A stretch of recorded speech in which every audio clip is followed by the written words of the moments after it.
गुजरांवाला से खबर शामिल करते हैं। थाना पीपल कॉलोनी के इलाका बहादुर कॉलोनी गुल्लू भट्ट वाले गला में अवाम ने वारदात करते हुए डाकू पकड़ लिया।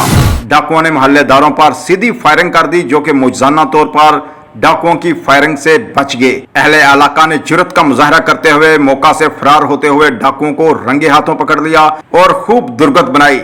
शदीद दुर्गत बनाने के बाद अहले इलाका ने अपनी मदद आप के तहत पकड़ा जाने वाला डाकू पुलिस के हवाले कर दिया। लो जी ਇਹਦੇ ਨਾਲ दूसरा मुंडा ही ਉਹ ਨੱਸ ਗਿਆ ਤੇ ਇਹ ਕੰਜਰ ਦਾ ਪੁੱਤਰ ਇਹ ਮੁੰਡੇ ਛੋਟੇ ਨੂੰ ਗਰੀਬ ਨੂੰ ਬੈਂਕੋਂ ਲੱਗਾ ਇਹਨੂੰ ਤੇ ਇਹਨੂੰ ਫੈਰ ਲੱਗਾ ਸੀ ਮਾਰਨ ਗੁੱਲੂ ਬਾਟ ਵਾਲੇ ਗਲੇ ਦੇ ਵਿੱਚ। ਤੂੰ ਕਿੱਥੇ ਰਹਿਣਾ? ਕਿੱਥੇ ਰਹਿਣਾ? ਬਹੁਹਾਲੇ ਦੇ ਗਲੇ 'ਚ, ਬਹੁਹਾਲੇ ਦੇ ਗਲੇ 'ਚ ਰਹਿਣਾ। ਉਹ ਭੈਣ ਚਲੋ ਇਹ ਭਾਈ ਗੈਂਗ ਬਣਿਆ ਜੀ ਅਸੀਂ। ਇਹ ਗੱਡੀਆਂ ਲੁੱਟਦਾ ਜੇ ਮੁੰਡੇ ਨੂੰ ਗੋਲੀਆਂ ਮਾਰਨ ਲੱਗਾ ਸੀ ਤੇ ਮਸਾ ਸਾਡਾ ਮੁੰਡਾ ਬੱਚਿਆ। ਉਹ ਬੱਚਾ ਵੇਖੋ ਉਹਨੂੰ ਕੋਈ ਲੱਗਾ ਫੈਰ ਮਾਰਨ। ਇਹ ਰਾ ਪਿਸਤੌਲ ਜੇ ਇਹ ਨਾਲ ਇੱਕ ਮੁੰਡਾ ਹੋਰ ਸੀ। ਇਹ ਮੁੰਡਾ ਨੱਸ ਗਿਆ। ਇਹ ਗੱਡੀਆਂ ਮੇਰੀ ਵੀ ਇਹਨਾਂ ਗੱਡੀ ਚੁੱਕੀ 125 ਰਾਤੀ ਸਾਡੀ ਕਾਰ ਇਹਨਾਂ ਖੋਲੀ ਹੈ। ਇਹ ਹੁਣ ਫੇਰ ਗਲੀ 'ਚ ਵਾਰਦਾਤ ਪਾਉਣ ਆਏ ਨੇ ਤੇ ਬੰਦਿਆਂ ਨੇ ਆਪਣੀ ਜਾਨ ਤੇ ਖੇਡ ਕੇ ਨੂੰ ਫੜਿਆ।